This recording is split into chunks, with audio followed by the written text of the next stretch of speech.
Buenos días.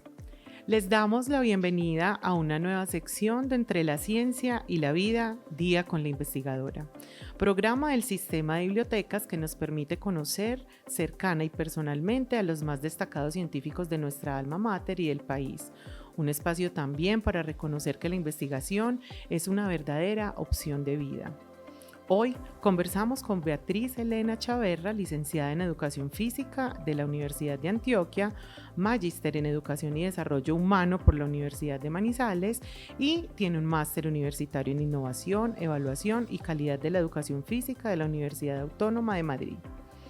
Beatriz ha dedicado su carrera a la docencia desde su vinculación en 2010 con la Universidad de Antioquia y desde sus primeros inicios como estudiante. El historiador Eduardo Domínguez Gómez será el entrevistador de la profesora Beatriz. Él es magíster en Historia, profesor de la Facultad de Comunicaciones y dirigió por varios años el Grupo de Investigaciones en Comunicación, Periodismo y Sociedad de la misma facultad. Además de docente, actualmente es miembro de la Academia Antioqueña de Historia y fue presentador por más de 9 años del programa de televisión La Fuerza de los Argumentos de nuestra universidad. Damos comienzo entonces a esta conversación. Bienvenidos nuevamente.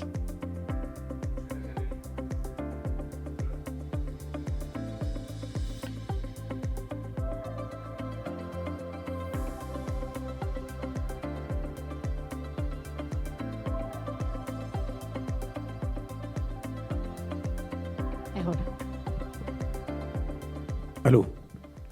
Perfecto, no, muchas gracias. Muy bueno tener a Beatriz Elena por aquí porque desde hace mucho rato anhelábamos una entrevista con alguien que trabajara en el campo de la educación física. Hemos tenido físicos, hemos tenido médicos, biólogos, ingenieros, historiadores, sociólogos, pero nadie del deporte. No sabemos si es porque hay poca investigación científica en el deporte o porque el deporte no resiste la investigación científica. ¿Vos qué crees, Beatriz? Bueno, yo no trabajo el deporte, yo trabajo la educación física. Correcto. Es que como área, la licenciatura en educación física o el Instituto de Educación Física tiene o se ha fortalecido como un campo que tiene muchas áreas. Una de esas áreas es el deporte, la actividad física y la salud, la administración deportiva, el entrenamiento deportivo, ¿cierto? Y la educación física escolar.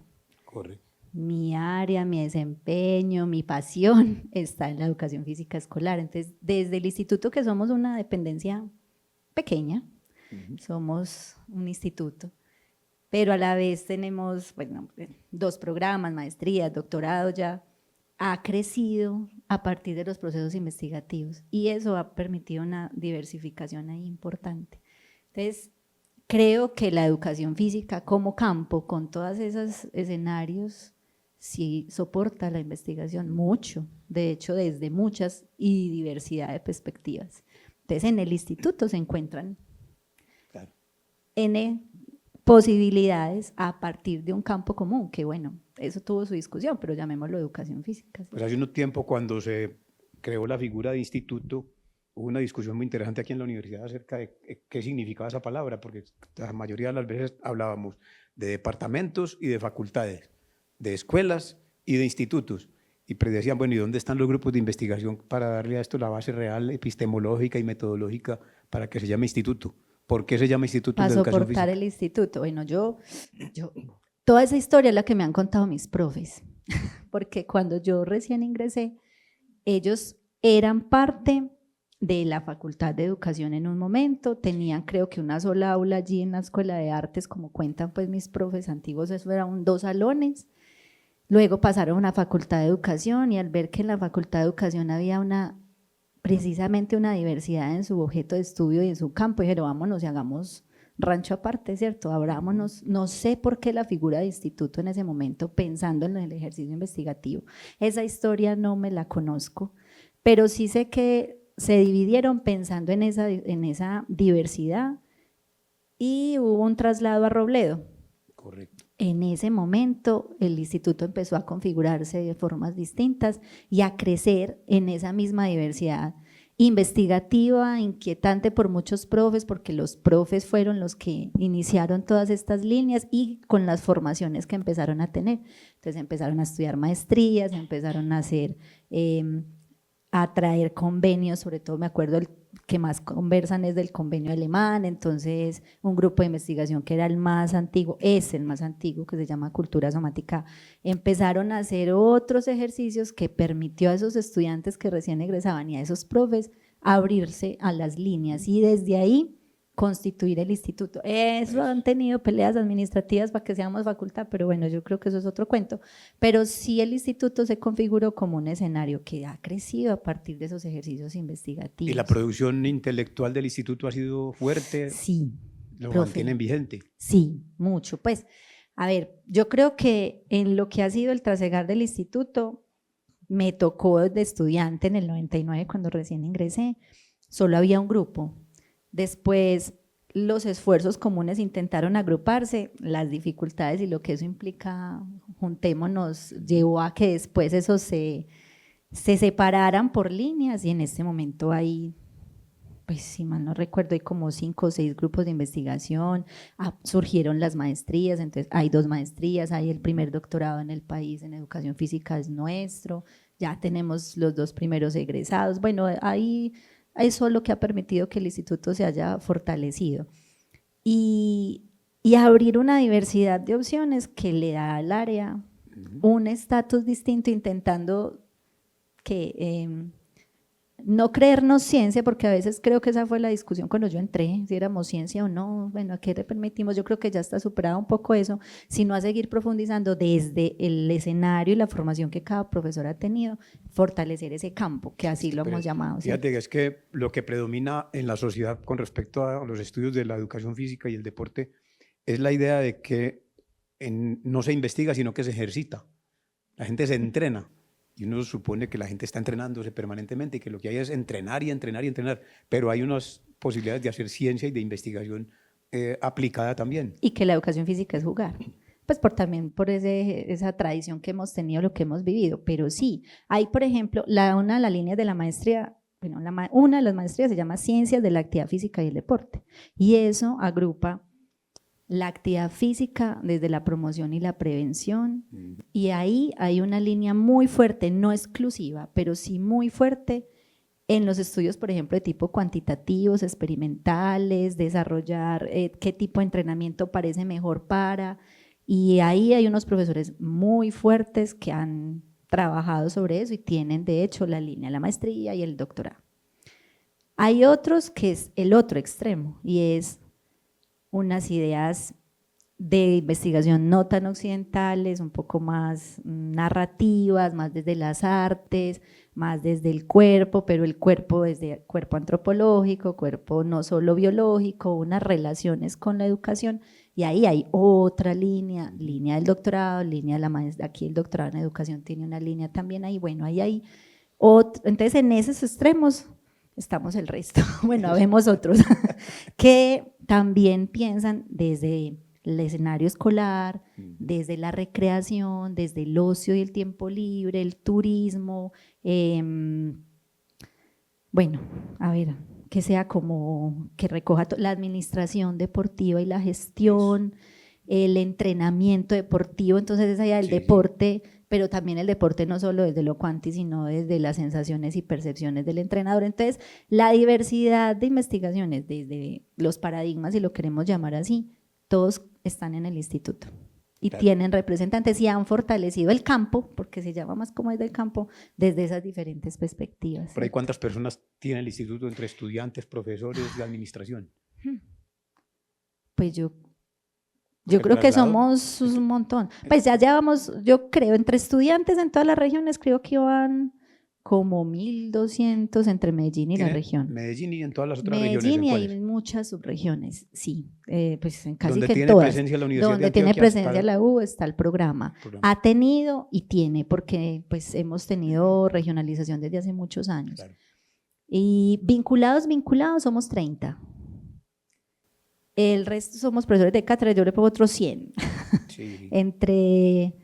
Con todos los programas que se tienen, ¿cierto? Con los 2 pregrados, porque también a partir de esa discusión y esa idea que inicialmente fue la educación física, entrenamiento deportivo dijo, no, vengan, tenemos con qué hacer un pregrado aparte y ellos se separaron como programa.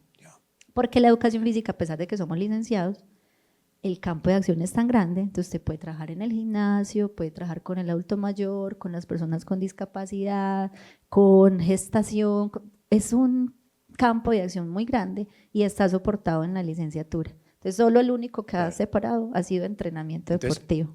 Gracias a las nuevas, al boom que hay con los Bodytech, entonces la gente se va primero estudia unos semestres allá y luego se va y pone su taller. Es un programa completo. A ver, ahora en estos días salió a vigencia una ley que es la ley del entrenador deportivo, ¿cierto? Ya cualquiera no puede ir a hacer eso, tiene que pasar o por la formación universitaria o tiene que tener pues una formación específica. A ver, es que en el área nuestra es muy fácil, usted fue futbolista muy bueno y se retiró y montó su escuela y fue profesor. No, ¿cierto? No es tan sencillo, la práctica es importante, pero pues para eso hay una carrera que se llama licenciatura o entrenamiento que tiene 10 semestres o tiene 8 y no es solo ir a hacer deporte o estar en el Bodytech o ser físicamente muy activo, sino que eso necesita un montón de soporte teórico y académico detrás para usted poder saber qué hace con ellos. ¿Hace cuántos años existe el instituto? Ay, ¿cuánto es que estamos cumpliendo? Ay, yo no me acuerdo, pero un montón. Bueno, y ese montón… Pues yo, si no estoy mal en este momento, el instituto tiene más de 50 años. Ajá. Como instituto. Como instituto. Esa experiencia del instituto ha servido en Medellín para cualificar un poco el asunto de todo el ejercicio deportivo. Es que uno ve siempre en los medios de comunicación se refieren solo a lo empírico. La capacidad de hacer rendimiento, de alto rendimiento, y el alto rendimiento, y eso es como si fuera el objeto central de todo. Pues el deporte tiene que ver con la vida. Con la vida, con la formación, con el ser humano, ¿cierto? Cómo a partir de eso yo ayudo a ese ser humano a ser mejor persona. Pero sí, a ver, que yo, claro, no habla bonito de lo que conoce, ¿cierto? El instituto puede tener impactos, claro, de ahí se han desprendido otros programas en la ciudad, o sea, hay muchos programas que han surgido a partir de la formación que ha tenido la licenciatura en la Universidad de Antioquia, pues fuimos de los primeros programas aquí, entonces los egresados fueron haciendo nichos pues como en otras partes. Falta mucho, yo creo que falta mucho información en el imaginario de que la educación física es deporte, en el imaginario de que la educación física es correr, saltar, lanzar, hacerlo bien. Desde todos los escenarios, en la educación física escolar hay un trabajo muy grande, en el entrenamiento también, en la actividad física, porque usted ve el youtuber ¿cierto? Hoy en día con las redes hace actividad física, entonces usted va y hace y ya, no, ¿cierto? No, falta mucho, pero yo creo que ahí vamos como programa y en el área formando. De la salud. Ustedes en el área de la Somos salud del área de la salud, inclusive marcados en la universidad como área de la salud. Bueno, eso tiene sus pros y sus contras y hay personas en el instituto a favor y en contra, ¿cierto? Hay unos que creemos que somos más de la facultad de educación, deberíamos más estar ahí, otros que no, que estamos más en las áreas de la salud, pero bueno, finalmente yo creo que esa discusión ya pasó hace muchos años. Cuando yo llegué, no, o sea, cuando yo llegué yo sí recuerdo que eso era una pelea. Cuando yo era estudiante era si éramos ciencia o no, que desde dónde era la epistemología, desde dónde nos basábamos, cuál era su idea, y eso eran unas discusiones entre profesores increíbles, pero yo creo que eso es lo que nos ha llevado a lo que somos ahora. Es que es una discusión que está directamente relacionada con la epistemología acerca del cuerpo. Sí. ¿Qué es lo que se piensa en el mundo de la filosofía sobre qué es la salud, qué es el cuerpo, qué es la vida? Ahí empezó una discusión muy interesante cuando yo llegué, era porque eso, entonces el cuerpo biológico, el cuerpo máquina, que responde al estímulo pero también está ese cuerpo antropológico, social, yo no soy la experta en eso, pues ese no es mi fuerte, pero me formé en el pregrado escuchando esas discusiones, entonces esa idea del cuerpo biológico que responde al estímulo muy desde la línea de la investigación cuantitativa, que se mide, que se prueba, y otros discursos también muy, muy bellos, pero pues muy válidos todos dos, del cuerpo antropológico, sentido, vivido, que expresa, que siente. Y yo creo que eso ayudó mucho a la formación. El cuerpo laboral, fíjate, por ejemplo, cómo yo ayudé a hacer una tesis allá de uno egresado de la maestría, donde investigamos cuál había sido el impacto del trabajo en la cementera de Argos, allá abajo por Santa Bárbara, en el cuerpo del trabajador. decir, cómo se transforma el cuerpo metido en una empresa que hace cemento. Y es de educación física. Educación física. Y es del campo. Correcto. Es que ahí es donde está la diversidad de nuestra profesión tan hermosa. Eso. Pues o también es que cómo se puede buscar ver. el proceso de emancipación del trabajador, que mire que no quedó solamente para el trabajo. El cuerpo no es una máquina, ¿no? ¿Cómo hay que ir más allá? Y cómo Exactamente. encontrar esas vías de liberación. Esa es una línea de investigación que tiene el grupo, que Correcto. tiene educación corporal, que puede tener PES, bueno, que hay varios grupos que trabajan desde cultura somática, que Bueno, han yo vi que trabajado llegaste ahí. con un libro. Llegaste con este Me imagino libro que lo traje. que se llama ¿Cómo son y qué hacen los buenos profesores? Pero ahorita hablamos del libro. Hablemos primero de tu formación. Pues naciste en Bello, Yo nací en Medellín. en Medellín. Sí, yo ¿Y nací aquí en por qué dice Medellín. que en Bello, Pues, hombre? yo soy en Medellín, pero crecí en un barrio de Bello desde chiquita. ¿En cuál? Barrio Nuevo. Correcto. Nací la tercera en mi familia, no esperada. Mi hermana me lleva 7 años. Ujú. Es como que, bueno, llegó feliz. Es la hermana mayor, Mi hermana mayor, la que está en la Facultad de Educación. Correcto. Ella es profe también en la Facultad de Educación. Nora. Dora Dora Inés. Inés. Bueno, ¿y fue por ella que empezaste a escuchar lo de la Universidad de Antioquia o cómo fue el asunto? Sí, yo creo que fue por ahí. Años después de que uno racionaliza ciertas cosas, es que mi hermana siempre fue la más juiciosa de todas, súper buena estudiante, entonces la mejor de su colegio, y pasó a la universidad a estudiar educación preescolar, se llamaba preescolar en ese Sí, así le momento. llaman. A mi papá eso no le gustó mucho, mi mamá era, mi amor, haga lo que quiera, y yo verla estudiando hasta tarde, juiciosa, pues porque era una cosa increíble. Yo muy juiciosa también en el colegio, pero cuando yo iba a terminar, como era de las buenas estudiantes, entonces las profes eran, y usted va a estudiar educación física y eso no se estudia, ¿cierto? De lo que hablábamos del imaginario, ¿y eso para qué? Eso no se estudia, eso se estudia, pues no, otra cosa, usted es muy buena, estudia ingeniería, estudia contabilidad, Algo que sirva para alguna algo que cosa. sirva para la vida. Y yo pues siempre he sido muy inquieta, físicamente jugaba de todo, me metía de todo, me gustaba de todo, pero sí tenía como en mi idea, bueno, contabilidad puede ser, pero no estaba claro. Ujú. Y en los últimos años del bachillerato, pues siempre hacía ejercicio, jugaba de todo, me metía a Confama en ese momento.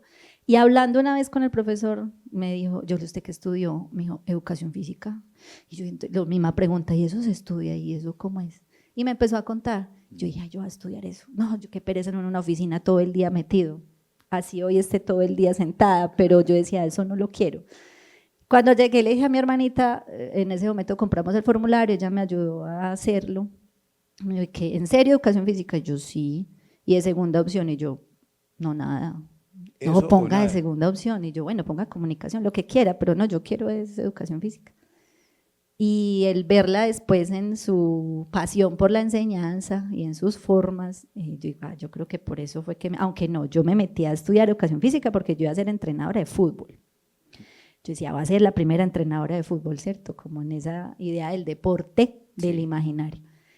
Y ya años después yo dije, no, si la docencia tuvo que ver también ahí con ver a mi hermana en ese ejercicio, que me parece muy tesa, ella es una mujer muy tesa, muy inteligente. Y bueno, ya después llegaron los maestros, esos profes que te iluminan, que te guían, que te ayudan a descubrir otras formas, otras ideas de la educación física.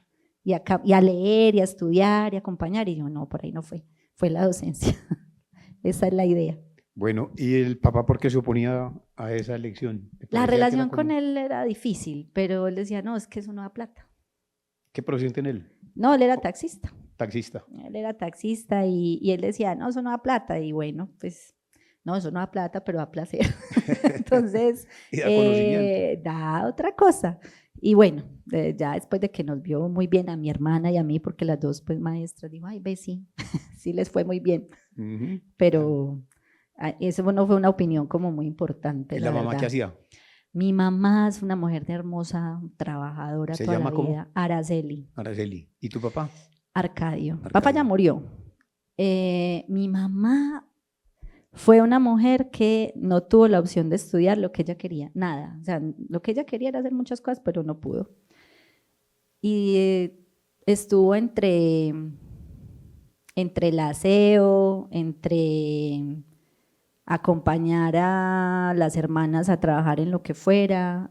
Terminó su vida jubilada en un edificio en el centro de Medellín que se llama el Portacomidas, no sé si Sí, sí, todavía claro, está. todavía está el portacomidas. Ella manejaba ese ascensor, Mira qué bien. 15 años de su vida. Yo no sabía, pues eso fue una cosa después también, pero ¿Manejaba el ella ascensor? manejaba el ascensor porque Qué el bien. ascensor era manual, Claro, era con una cosa. habría que abrir y cerrar Había la que abrir, reja. y con una manija según los pisos, entonces según donde pasaba, era una ventanita muy chara porque era una ventana pegada a la, como en la pared, en la pared estaban marcados los números, pero ella sabía en qué momento tenía que cerrar la palanca para que cayera en el piso, porque si no eso quedaba con una escala. Bueno, eso fue una cosa entre mis infancias, era estar allá acompañándola y ver su esfuerzo, y ver su ¿Y trabajaba todo esfuerzo. el día? Todo el día, y llegaba a seguir trabajando en la casa como todas las mujeres. Igual el papá. Y igual Trabajaba el todo el papá, día todo el día. con jornada de taxista que Con jornada taxista por la indefinida. noche, en el día, eso era todo el tiempo. Pero bueno, la relación con mi mamá pues siempre fue la más cercana, con mi papá fue muy difícil, ya como yo tenía ya 18 años cuando se separaron, por fin. y, y bueno, y en medio de eso hubo una situación muy dolorosa que fue la muerte de mi hermano. El de la mitad. El de la mitad. Entonces, mi hermano, a diferencia de Dora y yo, no le gustaba estudiar. Él le decía, qué pereza verlas ustedes ahí a toda hora pegadas de eso. No, yo no sirvo para eso. Y no quiso seguir estudiando y le tocó una época de la violencia en Urabá y prestó servicio allá. Y eso fue correr mi mamá con paludismo, Jaime, cada 2 meses. Eso fue una cosa muy dura. En ese momento viajar a Urabá era una cosa más complicada. Y cuando volvió del ejército, se puso a trabajar de escolta. Nada maravilloso. Empezó a estudiar porque vio que eso la cosa no era tan fácil y lo mataron trabajando. Ópale. Yo estaba en el 2º semestre y eso ya detonó muchos cambios porque entonces mi mamá no quería seguir ahí, ni mi hermana ni yo en la casa de toda la vida, nos pasamos, ya sí mi papá ya sí nos separamos y empezamos otra cosa difícil con mi hermana casi que a cargo, con mi mamá y yo en el 2º semestre haciendo lo que fuera, trabajando en lo que sea para poder estar como ahí también. Pero eso fue en medio del dolor que eso genera todavía, lo que detonó unos cambios muy bonitos también en nosotras 3. Entonces, en mi familia somos nosotras 3. Las tres mosqueteras. Las 3 mosqueteras y en medio de eso, después decíamos, bueno, que sacamos, como por decir, le dimos a mi mamá, en este momento ella nos dice, tengo la vejez más maravillosa, tengo la mejor etapa de mi vida, pues porque ni su juventud ni su niñez fueron cosas muy difíciles, pero logramos darle una vejez muy linda. ¿Qué edad tiene ella hoy? 73. 73. 73. Ah, es Y melliza sana, juiciosa, no, mejor dicho, quiero ser así cuando llegue. Qué Una bien. cosa juiciosísima, hermosa, hermosísima. Bueno, y ahí llegaste a la Universidad de Antioquia de una, en el bachillerato había sido muy buena estudiante, ¿o qué? Muy juiciosa, me gradué en el 98, presenté el examen y en el 99 empecé. 16 años tenía cuando llegué. Qué bien. Muy chiquita. Sí, estaba muy niña. Muy chiquita, pero muy segura de lo que quería hasta ese Entonces momento terminaste hacer. a los 21. Terminé muy joven, sí, yo me gradué en el 2004, porque no me tocó sino un paro difícil, entonces me gradué en noviembre del 2004. Y en el 2005, 6 empecé la maestría, 5 estaba ya trabajando en la universidad, en lo administrativo pues también, y en el 2006 hice la maestría. 2010 me vinculé a la universidad, 2011 me fui a hacer el doctorado. En el 2010 hubo concurso de méritos. Sí, y mi esposo y yo, bueno, no he hablado de mi esposo que también es tan importante en mi vida, desde que estaba en el pregrado, pues ya llevamos 20 y algo de años juntos, desde que estaba en el pregrado ahí lo conocí y también fue el que ayudó a darme norte a esa idea de educación. Nos ganamos una beca aquí en la universidad y nos fuimos a hacer el doctorado los dos. ¿Cómo llama tu esposo? Didier Gaviria. Didier Gaviria. El que tuvo la idea de este libro. Magnífico. Bueno, con sus estudiantes. Sí. Bueno, y entonces estudiaste aquí en la Universidad de Antioquia, terminaste el pregrado, luego fuiste a la maestría. ¿Dónde? en el CINDE, la Universidad de Manizales. El CINDE queda en Sabaneta, que es Sí. como el Centro de Desarrollo Humano. Ya decía que era como por ahí, no quería estudiar en la universidad, yo decía que yo quería, pues aquí en la Antioquia yo quería otros discursos, conocer otras personas, no pude irme más lejos, entonces me fui y hice la maestría allá. Y bueno, ya después de la maestría empecé a dar clase como profesora de cátedra y en el 2011 nos fuimos a hacer el doctorado, la Oíste, mejor época de la vida. Esa maestría del CINDE era semipresencial. Era, sí, Es bueno, como con unos- no era una presencialidad concentrada, entonces era al mes, encuentros viernes, sábado y domingo. Uy, eso era durísimo, porque yo trabajaba, pues, obvio, toda la semana, del domingo hasta tarde, y a veces era cada 15 o cada 20, no alcanzaba a ser cada mes, pero bueno, así tocaba, había que ¿Y ya estaban trabajar. casados? Ya estábamos juntos, él estaba Estaban- haciendo su maestría en salud colectiva y yo estaba haciendo la mía, casi siempre hemos estado a la par, porque si no, yo creo que uno no alcanza, no tiene vida social, porque eso es otro Claro, ritmo, es otro eso es ritmo muy otro distinto. ritmo. Entonces los dos, mientras uno estudiaba, el otro también, y estábamos en esas. Y falta lo más importante de mi vida, Isabel Gaviria, que es mi hija. Que Bueno, ¿y tiene, cómo la hicieron si tenían que estar estudiando a toda hora? imagine que no está ni pensada esa muchacha. Pues en mi imaginario de mujer nunca pensé ser mamá, yo tenía muy claro que yo quería estudiar, estudiar, esa era mi meta. Y pues sí, los hijos son otra cosa. Cuando ya estábamos haciendo el doctorado por allá en España, con ese frío, yo le digo que nos afectó mucho el frío. Bueno, nosotros ya estamos vinculados, estamos terminando el doctorado, nos encanta pasear, hemos paseado mucho, y entonces, Claro. y entonces no, nos faltaba mucho, pero bueno, allá se pensó Isabel, y dijimos, bueno, miremos a ver qué sucede. Isabel nació los dos finalizando el doctorado. Yo me demoré un año más debido a la maternidad, pero ha sido lo más planeada y organizada así, que estuviéramos en comisión de estudio los dos, que no tuviéramos que tener horarios, que yo a los 3 meses no me tuviera que ir a trabajar y dejarla, bueno, y no salió como queríamos. Bueno, Y es una cosa maravillosa. y entonces Isabel se va a quedar sola. Sí, ya tiene que ser muy buena amiguita porque hermanos no va a tener. No. Así fue de traumática la situación. No, fue hermoso. O sea, si fuera Entonces, por la gestación, por la que yo tendría pues 15, porque a mí me fue maravilloso. Pero también es real que yo amo lo que hago y los hijos necesitan tiempo, necesitan estar con ellos. Y lo tuvimos así, la planeamos así, y ahora toda nuestra vida gira alrededor de ella, pues ella tiene 10 años ya, pero si con uno es complejo, con 2 sería más. Y yo no quiero renunciar a otras cosas para estar con ni Didier ni yo. eso fue que no hablaste con mi mamá, hombre. Mi Ay, mamá tuvo 17. Uy, no, mi abuela tuvo 12. No. Mi abuela tuvo 12, mi mamá 3, mi mamá era, pero no más, no más. Pues no. Sí, ya no es tiempo solamente No, dedicar solo a la maternidad. Solo eso, no fue una cosa maravillosa, pero implica unas renuncias que yo no quisiera hacer. Pues no estoy en condiciones ya de hacer, no quisiera. A mí me gusta lo que hago y no. Y tener no. otras oportunidades, por ejemplo, y esta tener investigación. otras opciones. ¿Esta investigación cómo nació? La de cómo son y qué hacen los buenos profesores. Esta nació de un trabajo del pregrado de Didier con sus estudiantes. Un día un estudiante se preguntó como, bueno, ¿y qué es un buen profesor? Y en esas conversaciones y discusiones, bueno, hagámosle, pero no quién es un buen profesor de educación física solamente, sino en general. Hicieron un ejercicio muy bonito del pregrado. Nosotros en el pregrado tenemos 9º y 10º prácticas e investigación. Ellos hacen unos ejercicios investigativos. Y ahí nació, y ya después Didier dijo, no, hagamos esto más grande. Y presentamos proyecto a CODI, bueno, hicimos como todo el proceso. Y dijimos, vamos a preguntarle a los estudiantes de los colegios quién es un buen profesor.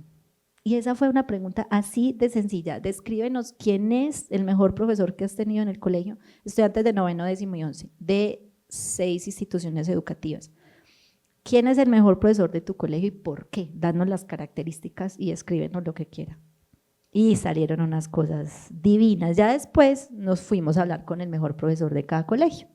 Entonces, después de escuchar al estudiante, nos fuimos a decirle, profe, usted fue el mejor profesor para sus estudiantes, ¿y por qué? Y empezamos a conversar con ellos sobre eso, ¿no? Y salió una cosa maravillosa. Para mí, entre todos los proyectos que hemos hecho hasta ahora, este es el más bonito. Y consiste en entrevistas con en los entrevistas diferentes con los profesores. profesores y sus historias de vida. Esto Eso. mismo que estamos conversando, ellos nos contaron, bueno, ¿y usted por qué llegó a la docencia? Y eso que te marcó, muchos no son licenciados, o sea, de ahí hay 3 que son ingenieros o estudiaron otras profesiones, no la licenciatura, llegaron a la docencia por vocación también y por oportunidad laboral, eso es innegable, pero se volvieron los mejores maestros. Entonces, conversar con ellos nos dio un panorama para mí, de aprendizaje, como bueno, ¿quién es un buen profesor para estos estudiantes? ¿Y qué tengo yo que aprender de esos buenos profesores? Claro, esto fue publicado en la línea editorial del Fondo de la Facultad de Ciencias Sociales y Humanas. Sí. Correcto. Sí, ¿Qué año? Entonces, el 2023.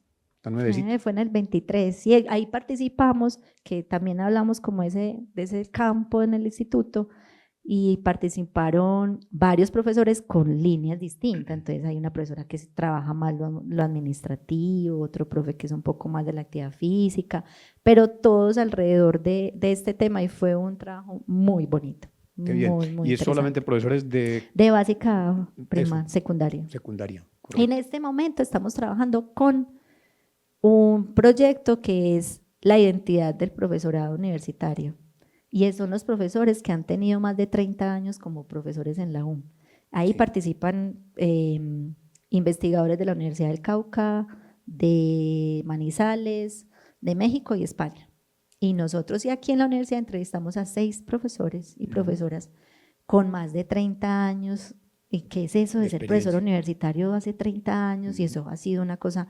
El libro esperamos que salga en septiembre porque lo vamos a formular en términos de libro, pero con unas experiencias también que, viendo esto, que piensan los estudiantes en el pregrado y viendo y conversando con el profesor que lleva más de 30 años, eso enriquece a mí como profe de una manera maravillosa. O sea, ha sido un ejercicio muy bonito. Y es un ángulo diferente para ver también a la universidad, porque uno está acostumbrado a escuchar informes de gestión, autoevaluación institucional, todo lo oficial. Pero o las investigaciones, perdón, y el impacto, ¿cierto? Entonces, usted, ¿qué índice tiene? ¿Cuál es su clasificación? Tal. Y con los que hemos conversado, casualmente han sido, casualmente porque no los buscamos así como criterio, los mejores maestros, o sea, han recibido las distinciones de excelencia docente. Y ha sido hermoso ver ese cambio de cuando usted recién llegó a ser profesor hace 30 años, ahora que se va a jubilar o que se jubiló, porque ya tenemos 3 que se han jubilado. Eso muestra una universidad distinta y un trasegar de los que estamos en la universidad diferente, y qué nos cambia y qué no, y esa identidad cómo se va moviendo en el tiempo. Ha sido un proyecto muy bello, que también surgió en parte de acá. De aquí mismo, pero entonces el grupo, ¿esto está respaldado por un grupo de investigación o esta fue una iniciativa personal? Nosotros, bueno, mi esposo y yo y varios profesores del instituto no hacemos parte de grupos. Ahí también hubo una discusión, ¿cierto?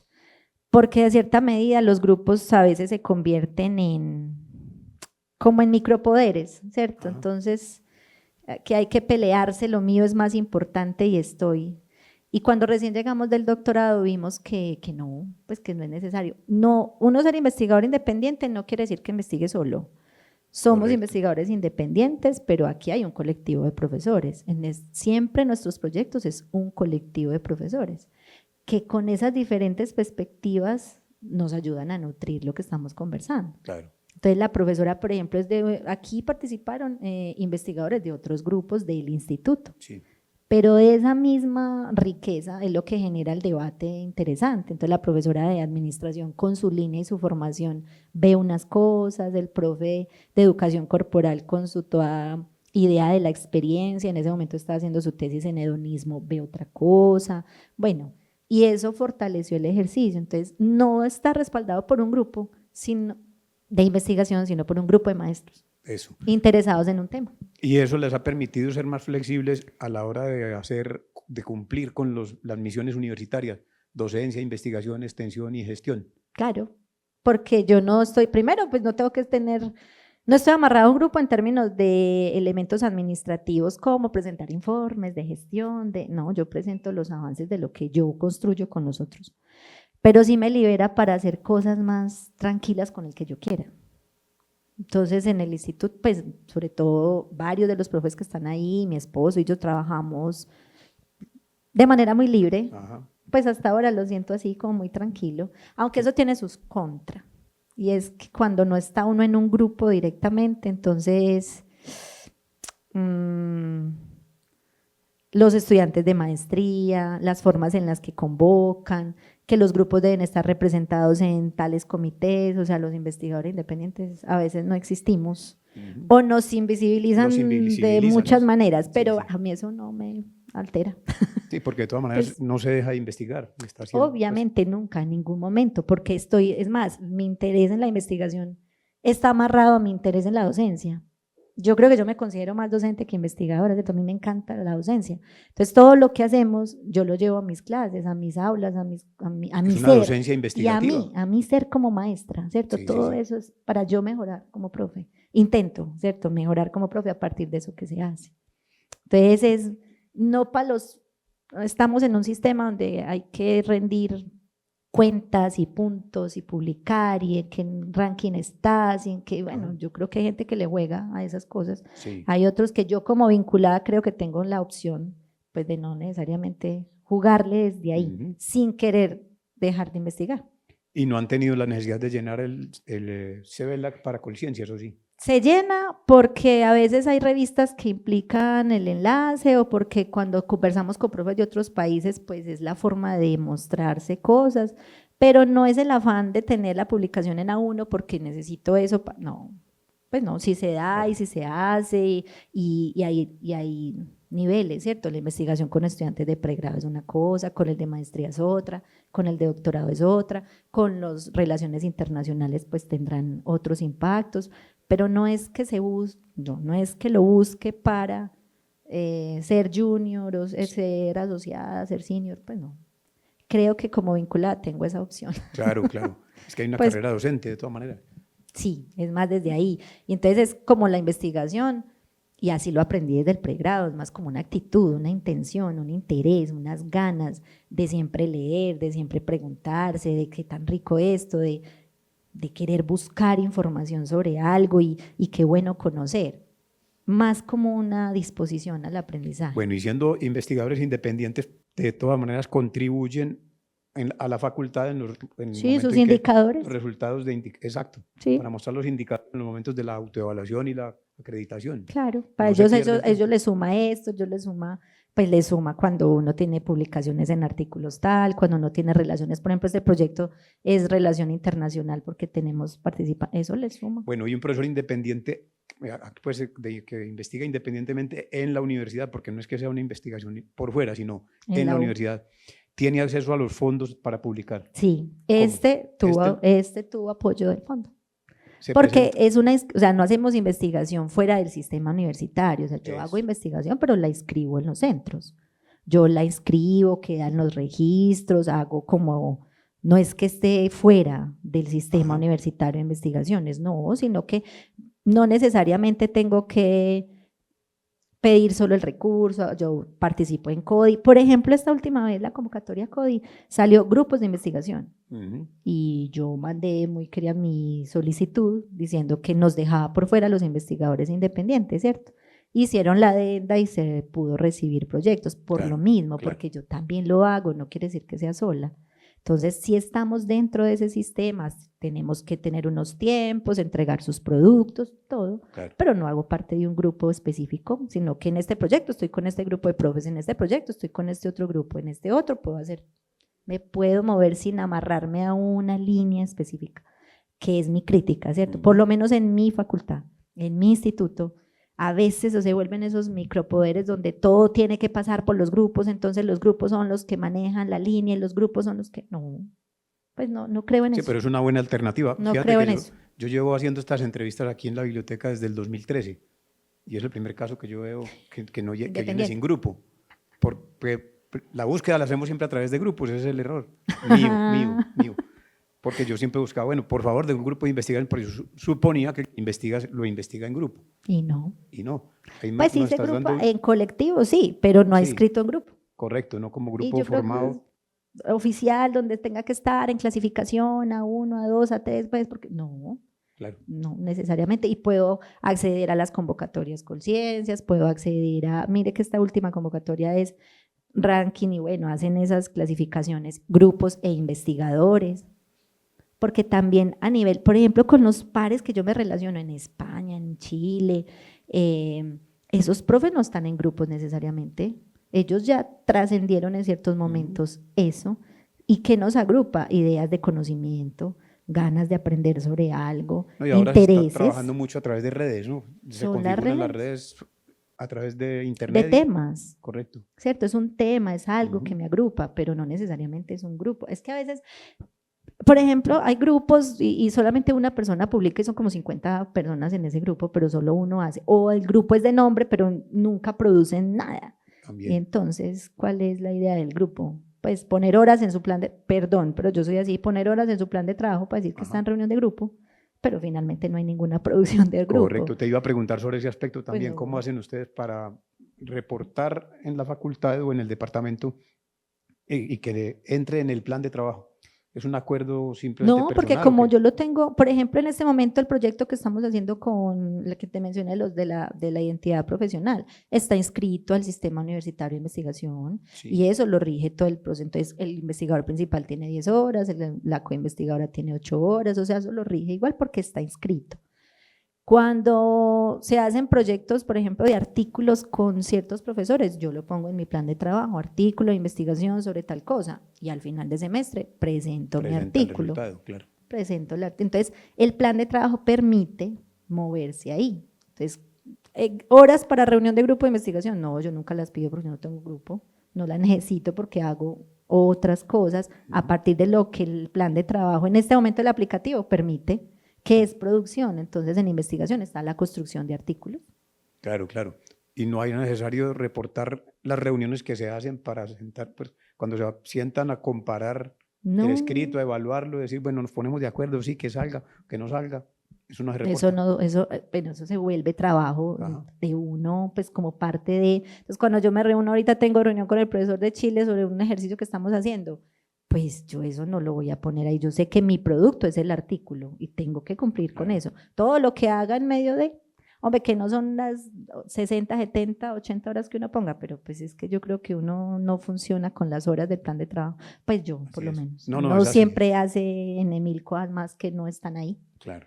Pues que no. Por ejemplo, los grupos, bueno, aquí hay una de las que están de mis estudiantes muy bellas, pero por ejemplo, hay estudiantes que te acercan y dicen, profe, ¿usted tiene semillero? No, yo no tengo semillero, pero yo trabajo con estudiantes que quieren. Entonces, tuvimos un grupo de estudiantes con un tema X de evaluación de la educación física y se fueron acercando y fueron preguntando, profe, ¿qué hacemos? Y generamos un proyecto, hicimos el ejercicio, pero yo no lo llamo semillero. No está amarrado a un grupo, fue en ese momento un grupo de estudiantes con el que lo hicimos, lo inscribimos oficialmente al sistema de investigación universitario, hicimos todo el ejercicio y ahí con ellos se construyó un grupo muy interesante, muy bello, pero yo no lo llamo semillero. Y la autoría, hace parte la autoría de la publicación de todos, quedan todos. todos. Fueron 8, 9, me acuerdo, como 8 estudiantes. Y hasta ahora salieron 3 artículos, en los 3 van los 8, pues, Claro. ay, qué pena, esa es una alarma mía. Ah, te están avisando que ya es Que la me hora tengo que del tomar la almuerzo. pastilla, perdón. Dale. Es que uno ya llega a una edad que tiene que tomar pastillas. Entonces, esta es la de las 12. Ese es el aviso de la medicación de las Ay, 12 ay, del ay, día. de las 12 del día. Ah, no, es que ya es la hora entonces de darle la palabra a ustedes, los asistentes que quieran comentar algo, preguntarle o decirle o aconsejarle. Ah, no, esos ya me conocen mucho, no me van a preguntar. No. Dale, José.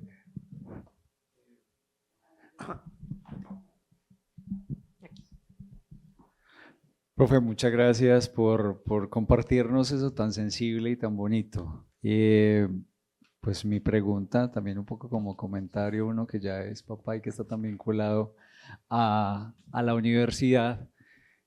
A propósito de esa formación que uno ayuda a permear también como el conocimiento de los hijos o los intereses, pero pensando también como en esas otras generaciones, la universidad ahora incluso se está repensando en no hacer carreras tan largas o en pensar unas formaciones un poco más sucintas, más prácticas desde lo técnico, pero cómo seguir motivando a estas generaciones para que ahondemos, para que no sea un conocimiento como tan fluctuante, tan sutil, tan light, y que sigamos en esa tarea de ahondar, porque como lo mencionó, la educación y sobre todo el proceso del saber se nutre precisamente de esas profundizaciones, del más allá de figurar en un grupo, de hacer parte de un engranaje administrativo, tener esa posibilidad de nutrirse para poder devolverle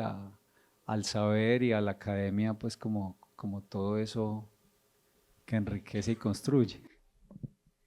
Eso es muy bonito y muy difícil, porque, a ver, desde mi experiencia o mi intención, no solo con Isabel, que he intentado que le guste aprender, que descubra en el aprendizaje como una capacidad, un interés.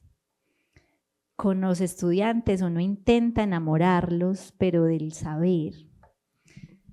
¿Qué tipo de profesional quieres ser? Con lo que empezamos en términos de el imaginario de la educación física, ¿usted qué tipo de profesor quiere ser? ¿Ese que con un reel que vea va a ir a la clase? ¿O el que sabe por qué le sirve ese reel para dar la clase? Porque eso le sirve, pero ¿por qué? Cuando uno intenta enamorar del conocimiento es más como en eso, como que la formación trascienda eso técnico y muy nuestro en mi área de lo técnico al para qué. Y es tan difícil porque eso le llega a algunos y a otros no, ¿cierto? Como ¿para qué haces lo que haces? Y como yo estoy más desde esa mirada pedagógica, más del maestro, pero yo en mi aula me encuentro con el que le gusta es el entrenamiento, con el que quiere ser entrenador de fútbol, con el que quiere ir al gimnasio a hacer como con otras áreas, digo, donde estés, con el adulto mayor, con la iniciación deportiva, con las infancias, con el estudiante de noveno, de quinto, ¿para qué haces lo que haces? ¿Cuál es tu intencionalidad formativa con eso? ¿Cuál es tu objeto? Y creo que desde lo didáctico intento hacer ese ejercicio, porque también sé que esta generación es otra. Que si yo le presento esto, dice, ay no. Pero si yo le muestro esto contado de otras formas y le doy pequeñas alternativas muy didácticas, ahí sí creo yo que me he enfocado mucho en ese ejercicio didáctico para que pueda llegar un poco a esa profundización. Han habido casos exitosos, pues como estas dos señoritas de atrás, ¿cierto? Pero hay otros que uno simplemente no pasan. Y con eso, con las nuevas tecnologías, con el acceso a información, y usted tiene el mundo en sus manos con su celular, aprovéchelo y ¿para qué haces eso que haces? No es fácil. Y con mi hija más, entonces con mi hija que también es un ejercicio como… Es que la tiene de laboratorio, hombre. Sí, es muy pero sí, porque tiene tiene 3 maestros al lado, o sea, Claro. Somos mi esposo y yo y su tía. Entonces, y su tía en la Facultad de Educación fue la que le enseñó todo el proceso de lectoescritura de una manera muy crítica, una cosa muy bella en pandemia, pero entonces Isabel piensa, intentamos que se enamore de aprender, que se pregunte, que quiera, que le guste, y no es fácil, ¿cierto? No es fácil, todavía la tengo muy alejada de la tecnología, eso yo creo que es una ventaja, Isabel no tiene redes, no tiene celular, no tiene acceso a esas cosas, pero va a llegar el momento donde eso inclusive ahora se vuelve un conflicto, porque mis amigas tienen, pero yo no. No importa, venga, ¿para qué es esto? ¿Para qué nos sirve? ¿Por qué es importante? ¿Qué quieres ver? ¿Para qué? ¿Para qué pasa esto? Y así con el estudiantado, sino que sigue siendo un reto en la formación. Oíste, y aquí para cerrar pues esta conversación, ¿la universidad de qué manera les ha favorecido a ustedes 3 el proceso? Porque son 3 de la universidad pública, 3 en la educación, y a veces uno dice, esto se podrá hacer en la universidad privada, en una institución privada, ¿será capaz uno de hacer esa osadía de investigar independientemente? No, yo no creo. No, ¿Por qué la universidad pública sirve? Por eso decía ahorita como vinculada, porque yo creo que lamentablemente es una posición privilegiada en este momento, que el profesor de cátedra no puede acceder, pero yo puedo revelarme al sistema y dedicarme a dar clase solamente. Entonces, cárgueme en docencia de investigación, nada de administración, nada de reuniones, puedo. Ajá. Y yo creo que eso se puede por la universidad pública, ¿cierto? Por la UDA, que le debo todo. Ajá. Yo a la universidad le debo mi vida entera en términos de mi formación, de mi familia, de mi estabilidad, de mi satisfacción personal y laboral. Pero si no fuera acá, yo creo que sería distinto. Es más, cuando uno te llama, profe, me va a dar este curso en tal universidad o sobre todo en las privadas, yo casi no, es más, no me gusta aceptar, a menos de que sean asesorías muy específicas, porque siento que aquí soy libre de hacerlo como lo quiero hacer.